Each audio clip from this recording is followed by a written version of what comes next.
In the 5 months since Russia launched its attack, Ukraine's military has relied on its enlisted leaders to frustrate Moscow and force it to reduce its ambitions after heavy losses and limited progress. Speaking to senior enlisted leaders from 65 countries on Monday, Chief Master SGT of the Ukrainian Air Force Konstantin Stanislavchuk attributed the effectiveness of those non-commissioned officers, which refers to troops who have risen through the enlisted ranks but have not been commissioned as officers, to a training process that was revamped after Russia's 2014 invasion in order to emphasize leadership and the ability to think and act independently. I believe the Sergeant Corps plays an important role in this success, Stanislavchuk said at the Senior Enlisted Leaders International Summit hosted by the U.S. Air Force outside Washington, D.C. After all, the actions of small army units are managed by our junior commanders. The sergeants of the armed forces, without waiting for instructions from the above, took the initiative to conduct independent, small operations, and act independently and resourcefully, Stanislavchuk said through a translator. In this way, the defense forces are comparatively different from the enemy, where generals are forced to personally raise their subordinates to attack. Russia's reliance on generals for battlefield decision-making was quickly identified as a shortcoming in Ukraine.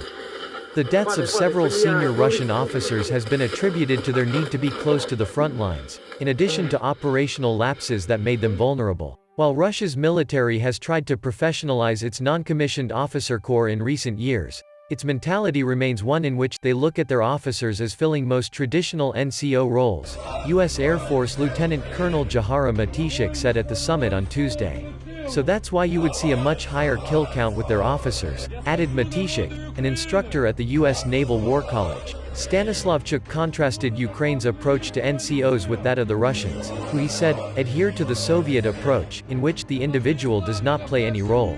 The Russians can't cope with the unpredictability of the Ukrainians, Stanislavchuk said, adding that Russians act according to a plan, they follow the letter to the order, and their junior commanders and NCOs lack intelligent initiative. Ukraine also used that Soviet approach following the Cold War, leaving it ill-prepared for Russia's 2014 invasion. After that conflict, Kyiv began an effort to improve the multi-level system of training for the Sergeant Corps to comply with training requirements for professional sergeants in NATO member states, Ukraine's Ministry of Defense wrote in February 2017.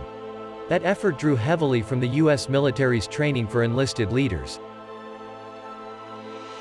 The 4-level training process that emerged begins with basic NCO training, Stanislavchuk said.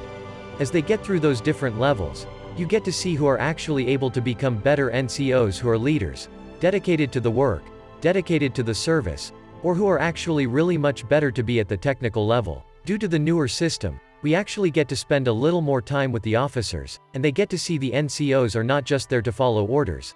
They're also there to make decisions. Stanislavchuk added, that improved training and a high level of motivation has allowed Ukraine to impose heavy costs on Russia, Stanislavchuk said, giving updated totals for Russian losses that included some 41,000 casualties, 5,800 tanks and armored vehicles destroyed, and more than 400 planes and helicopters shot down. Ukrainian troops have also brought down more than 730 unmanned aerial vehicles, including operational and tactical drones and, not just the ones you can buy in the store, Stanislavchuk said.